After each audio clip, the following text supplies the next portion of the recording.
갑자기 추워지면서 성탄이 다가온다는 느낌이 좀 드시는지 모르겠네요. 성탄 트리가 서울시에서나 이렇게 주변주변에 이제 불이 밝혀진다고 합니다. 성탄이 다가오는 오늘은 대림절 둘째 주일입니다. 주님의 오심을 기다리는 시간, 이 대림절이죠. 주님의 오심을 기다리는 시간.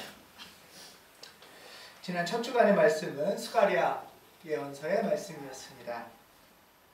오늘 성시교독에도 있는 것처럼 예언자 스가랴가 스가랴를 통해서 하나님이 말씀하셨어요. 내가 간다. 내가 가서 너희와 함께 머무르고 너희와 함께 살겠다. 이게 우리에게 복음입니다.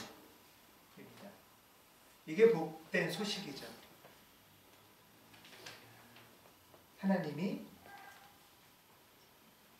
우리에게 와서, 나한테 와서 나와 함께 살아가시겠다.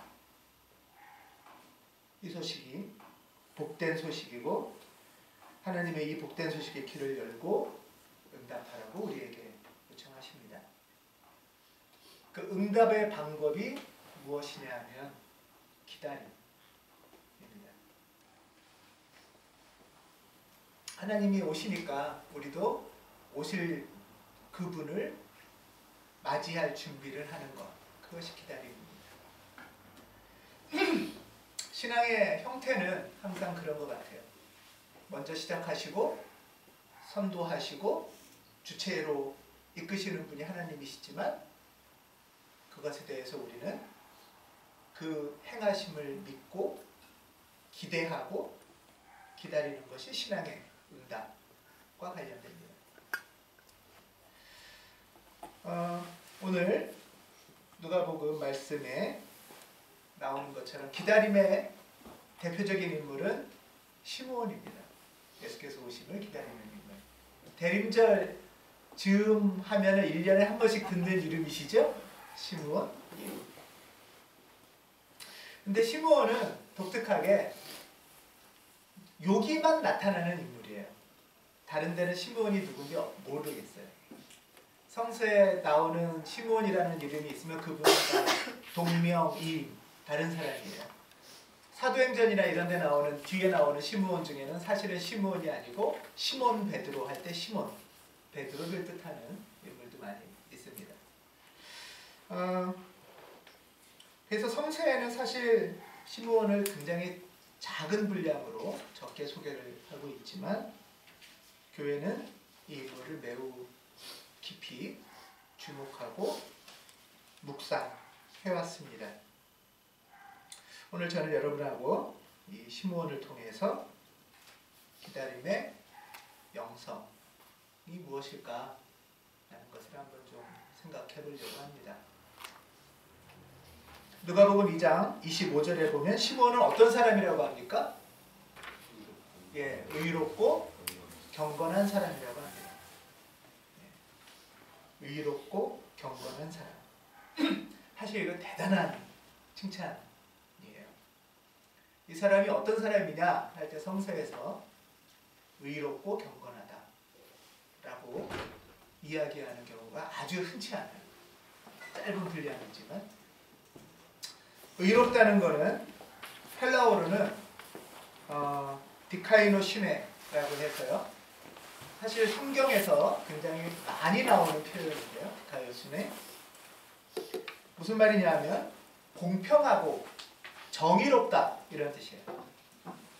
공평하고 정의롭다.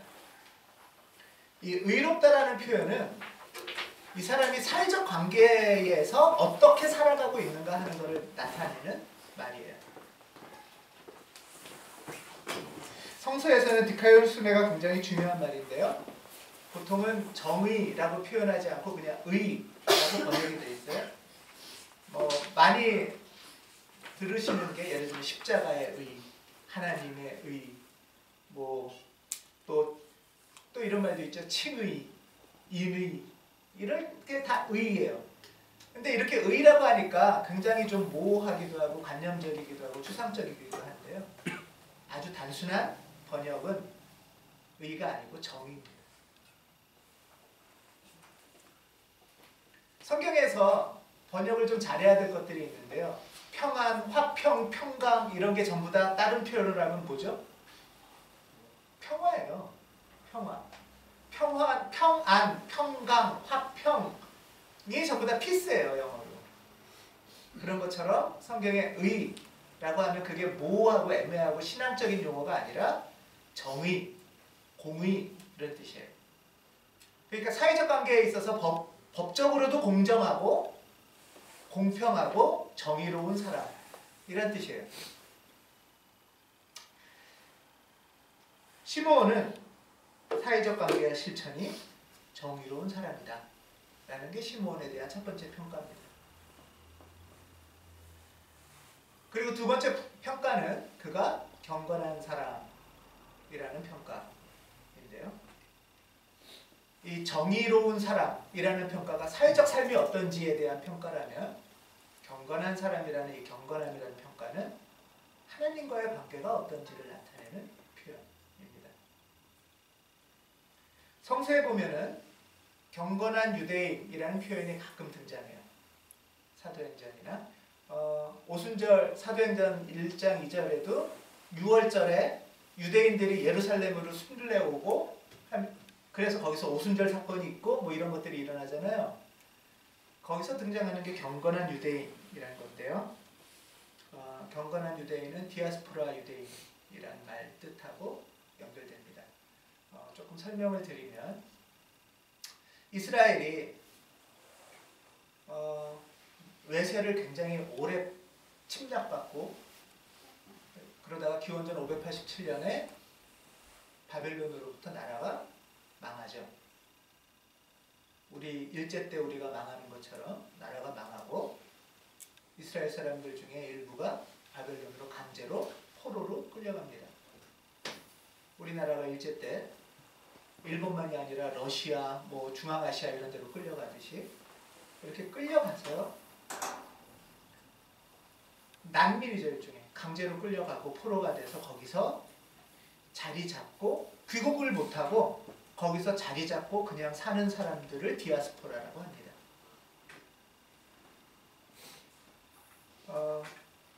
이스라엘은 그 이후에도 페르시아, 또 알렉산더, 로마 여러 주변의 제국들의 침략을 받으면서 살 수가 없어서 피난 가서 사는 그런 난민 그룹들, 디아스포라 그룹들이 꽤 많이 있었습니다. 그런데 이런 디아스포라 그룹들이 뭐 인생이 이렇게 된 거 아무 희망도 없고 하는 게 아니고 그 오랜 세월 거친 삶을 살면서도 하나님의 신앙을 그 남의 땅에 끌려가서 수백 년 살면서도 그런 꾸준히 신앙생활을 하오는 그룹들이 있었어요. 그리고 이들이 어떻게 하면 우리가 예루살렘에 한번 가볼까? 거기서 한번 성전에서 예배를 드려볼까? 하는 기대와 꿈을 포기하지 않다가 사실 생각해 보세요. 요즘도 아니고 2000년 전, 3000년 전에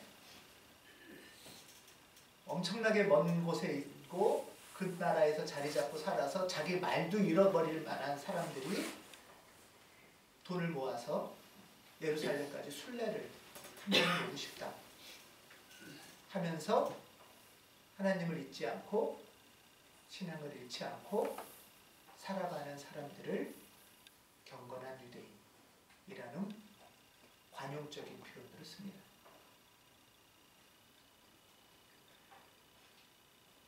경건하다는 것은 조금 여유 있고 먹고 살만한 사람들이 시간도 좀 되고 하는 사람들이 고상하고 깨끗한 태도와 옷과 관계를 맺으면서 신앙생활한다는 뜻하고요. 것하고는 거리가 멉니다.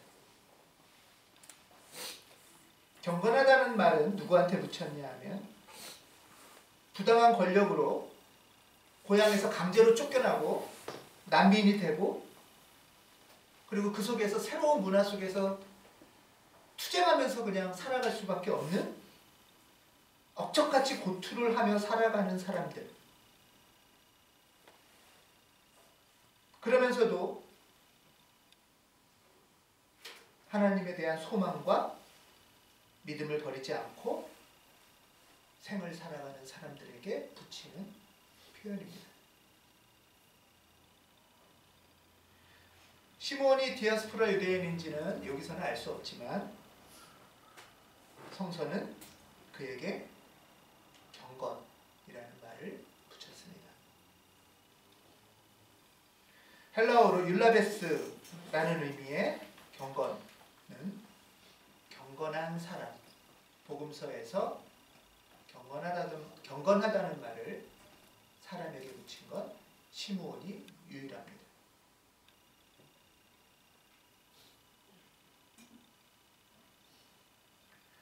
여기서 말하는 율라베스라는 뜻은 세심하고 민감하고 조심스러운이라는 뜻이 숨어 있습니다. 거칠고 억척같고 투쟁하면서 살아가야 되지만 그 삶의 순간들, 여정들 속에서도 나답게 사는 게 뭐고 하나님의 뜻이 무엇인지 세심하고 민감하고 조심스럽게 포기하지 않고 물어보는 사람이 경건한 사람일 수 있습니다. 시므온은 사회적으로는 정의로운 사람이었고 신앙적으로는 경건한 사람이었습니다. 이것이 엄청나게 복음서에서 시므온을 칭송하는 사실의 표현입니다. 그러니 이 사람이 우리가 흔히 성령님이 동행하시고 성령 충만한 사람이실 거 아니에요. 그렇죠? 사회적으로도 정의롭고 하나님과도 경건한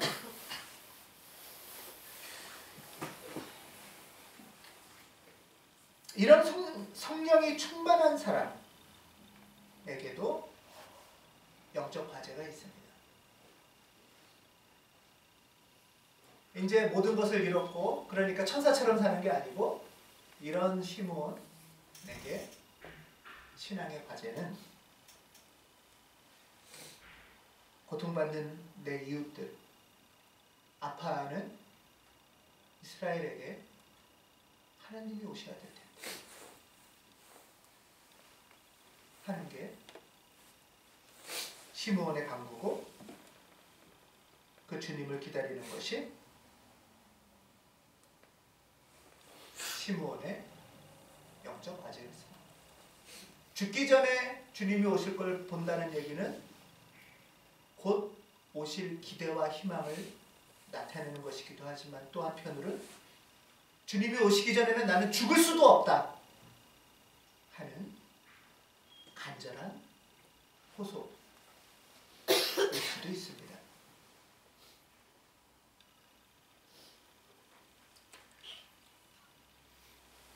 그래서 오늘 하늘뜻 표기의 제목인 시므온의 영성은 자신의 인생의 과제, 영적 과제를 발견하는 능력과 관련됩니다.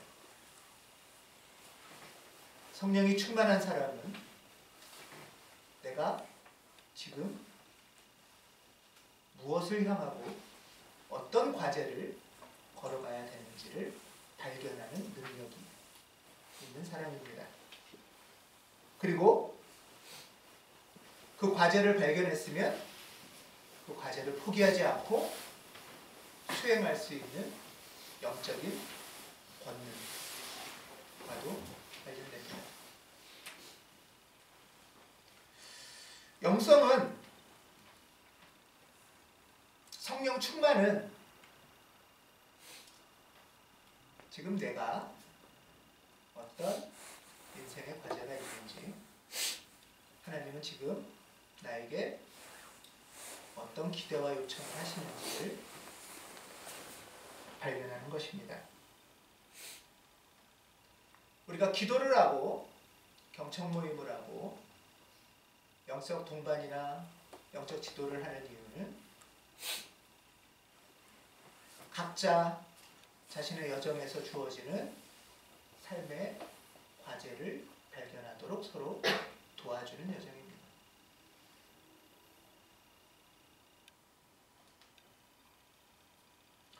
영적 과제라는 것에는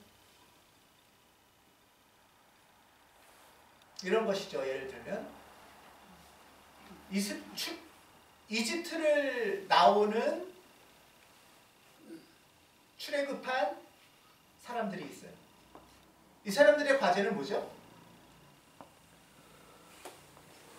이집트를 탈출했으니까 가나안에 도착하는 거죠. 가나안에 도착하는 게 목표잖아요. 그렇죠? 탈출이 목표가 아니에요. 탈출을 하는 거는 가나안에 도착하는 게 목표예요.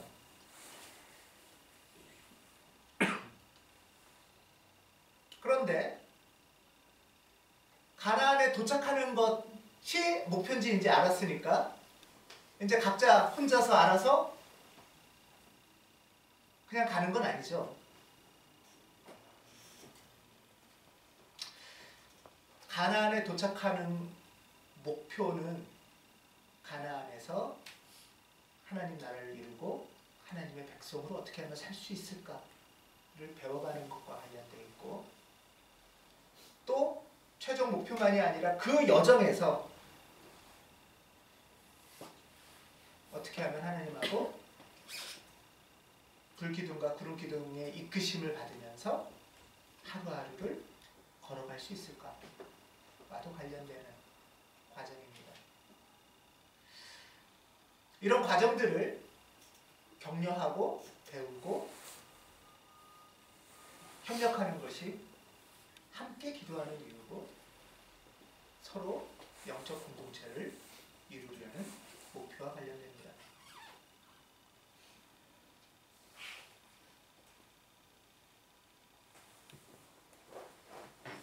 정의롭고 경건한 시므온은 지금 자신에게 어떤 영적 과제가 있구나 하는 것을 발견했고, 그 과제를 지금 목숨을 걸고 수행하고 있는 중입니다.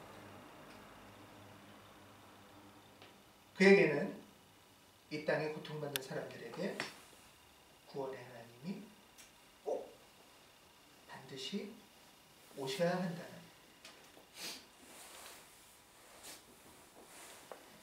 그 구원의 위로를 기다리고 있는 것입니다.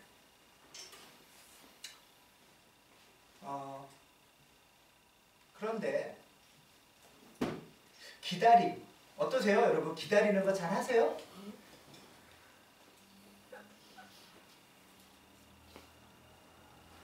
생각보다 기다리는 게 만만치가 않습니다. 일단 오늘 아침에 대중교통 이용하시는 분들은 차 기다리다가 열받죠? 네, 열받습니다. 예. 그러면 이제 그 다음에 무슨 마음이 들어요? 열받으면? 아, 차 사야지. 내가 빨리 차를 사서 내가 이 꼴 안 당해야지. 비슷한 거예요. 기다린다는 거는 내 맘대로 할 수 있어요? 없어요? 없죠. 그러니까 차를 사고 싶다는 건 뭐죠? 그 차는 내가 맘대로 움직일 수 있잖아요. 운전할 수 있잖아요. 그러니까 기다리지 않고 내 맘대로 살아봐야지. 하고 싶은 마음이 올라오는 거죠. 그러려고 돈 벌려고 하는 거잖아요. 차 사고 운전하고. 왜? 그래야 내 맘대로 할 수 있으니까.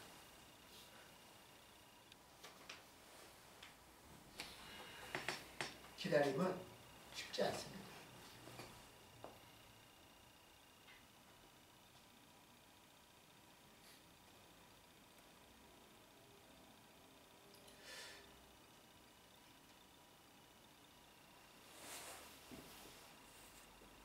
기다림,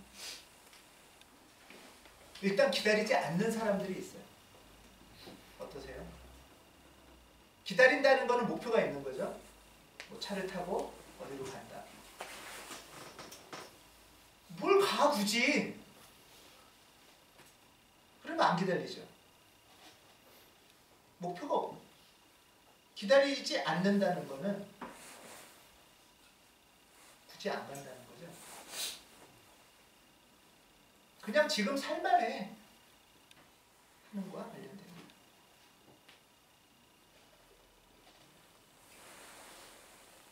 뭐 그냥 뭐 이 정도면 살만한데 뭐 하니까 간절함도 없고 목마름도 없고 기다림도 희망도 없습니다. 그러다가 어려움이나 두려움이 올라오면 되게 긍정 마인드로 뭐 좋게 생각하지 뭐 라든가 내가 이겨낼 수 있어 하는 승리주의로 쉽게 바꾸는 경우가 있습니다. 또는 힘든 일이 순간 생기고 어려움이 생기면 뭐 진지할 필요가 없다면서 스트레스 풀고 여행 갔다 오고 다시 잊어버리고 시작하자 라는 것이 어쩌면 기다릴 필요 없는 요즘의 세태와 관련되는 건 아닐까 하는 생각을 합니다. 하지만 이거는 그리스도인의 신앙과는 좀 거리가 있습니다. 근거 없는 낙관주의나 무조건 다 잘 될 거야 라든가 정신 차리고 이겨내자 라든가 스트레스 받으면 어디 놀러 가서 풀고 오자 그리고 다시 하루를 시작하는 삶은 오히려 자본주의적 삶과 조금 더 연결되어 있습니다.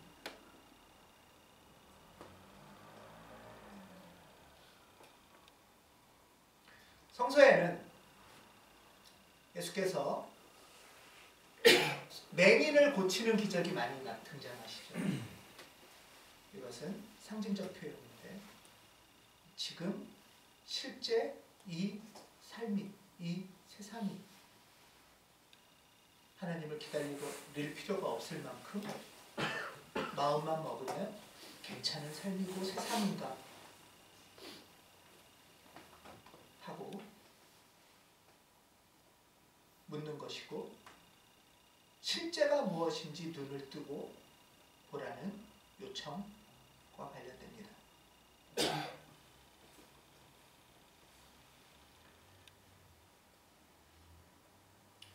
우린 지금 이 세상이 어떻게 돌아가고 있고 나를 어디로 끌고 가는지 눈을 뜨고 바라봐야 합니다. 또 이 세상에 어떤 신음이 들리고 있는지 귀를 열어야 합니다. 기다림과 관련해서 또 하나가 있다면 이런 게 있을 수 있을 것 같아요. 뭐 사는 거 다 그렇지 뭐.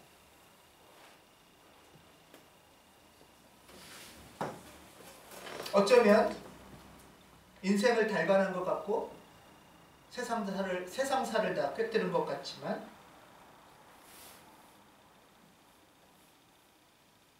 그 마음의 깊음 속에 희망, 기대, 사랑에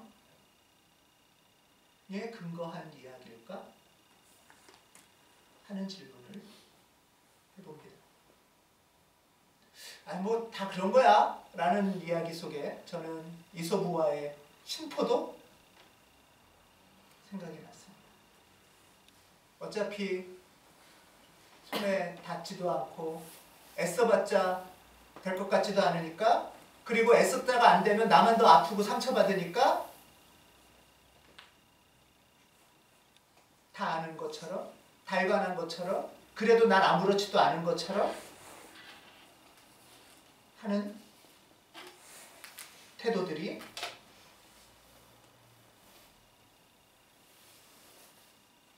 자기랑 상관없는 삶으로 또 만드는 거 아닐까? 정말 저 포도는 쉬어서 먹어봤자 맛도 없어 라고 하면서 돌아서는 그 여우의 마음속에 무엇이 있을까?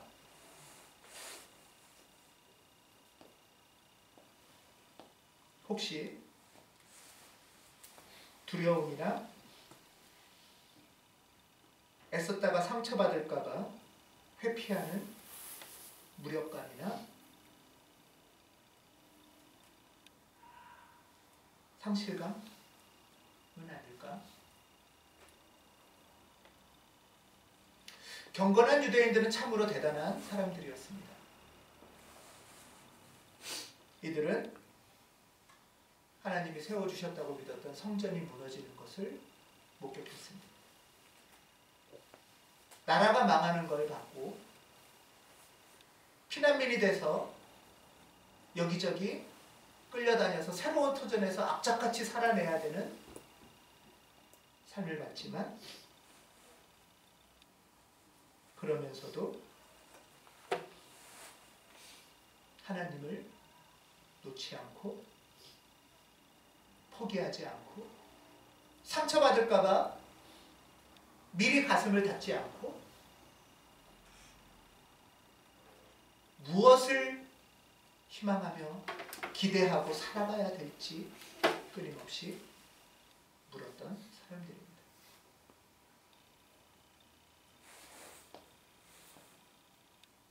삶의 고통의 여정 속에서도 삶의 의미를 멈추지 않고 찾아가고 하나님의 일하심에 야, 내 인생 망가졌어, 끝장났어, 포기야, 시커매, 깜깜해 하는 속에서도 하나님이 일하실지 모른다는 세밀하고 섬세한 경건함을 놓지 않았다. 이것이 시므온의 기다림의 단단한 능력과 관련됩니다. 기다림과 관련해서 세 번째 유형의 사람들은 내가 알아서 할게 하는 사람들일 수 있어요. 세상에 어려운 것도 알고 고통도 경험했지만 그럼에도 불구하고 이 모든 무게를 내 혼자만 짊어질 수밖에 없다고 생각하는, 또는 내 혼자 감당할 수 있다고 생각하는 경우도 있습니다.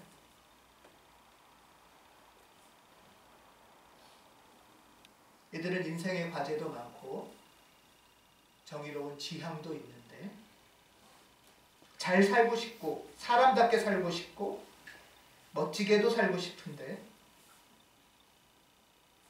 그 어깨에는 너무 무거운 짐이 있습니다.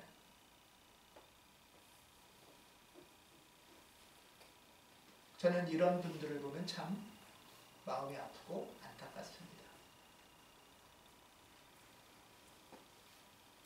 신앙생활을 하시는 분 중에도, 존경스러운 분 중에도, 목사님들 중에도 이런 분들이 계십니다.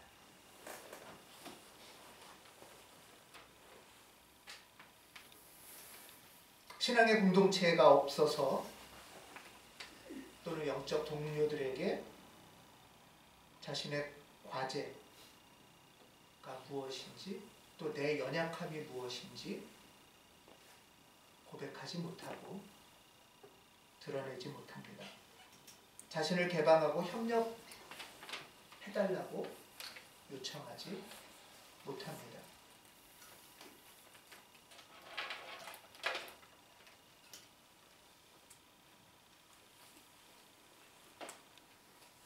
이분들은 자신의 과제를 알지만 일부만 아는 것입니다. 훌륭하고 멋있게 가나안 땅을 간다고 할 수는 있지만 거기서 정작 이루어야 될 하나님 나라는 누구와 이룰 수 있겠습니까?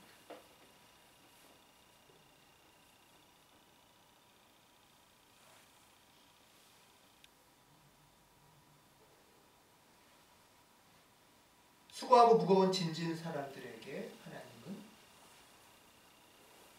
나와 함께 이 길을 가자고 말씀하십니다. 혼자 생의 모든 가지와 짐을 짊어지고 전부 내 혼자 책임질 수 있는 것처럼 착각하며 살아갈 수 없습니다.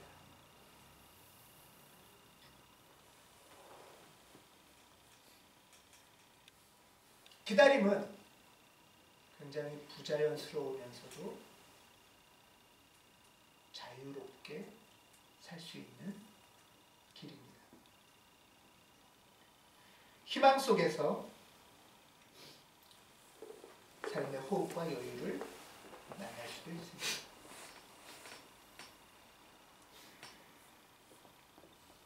내가 혼자 전부 짊어지고 책임지지 않아도 됩니다. 과도한 책임감과 긴장에 짓눌리지 않아도 됩니다. 기다림은 매우 적극적인 수동성과 관련됩니다.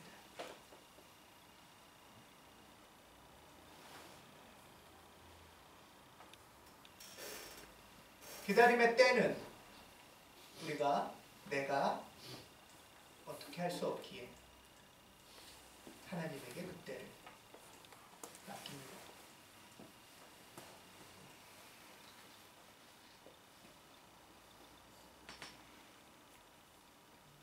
기다림은 쉽사리 낙관하지 않는 것이면서 쉽게 포기하지 않는 것입니다. 자만하거나 무엇을 좀 내가 이루은 것처럼 우쭐대지 않으며 쉽사리 낙심하거나 스스로 자책하지도 않습니다. 바로 이 기다림은 하나님을 믿는 믿음과 관련됩니다. 그리스도께서 오십니다. 내가 간다. 가서 너희와 함께 머무르고 너희 가운데 살러 내가 간다 하고 하나님께서 우리에게 말씀하십니다. 정의롭고 경건한 가운데를 여러분 성령의 충만과 권능 가운데 그리스도를 용기 있게 기다리는 대림절 둘째 주간이 되시기를 기원합니다. 아멘. 기도하겠습니다.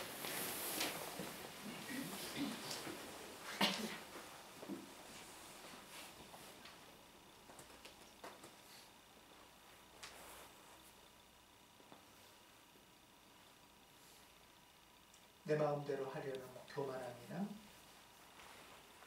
내 혼자 할 수 있다는 과도한 책임감이나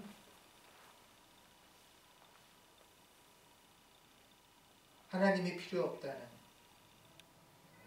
눈 감은 낙관주의를 버리게 하시고 우리 생에 당신의 오심이 꼭 필요함을 기억하고 오실 것을 힘차게 기다리도록 인도하여 주시옵소서. 주 예수 그리스도의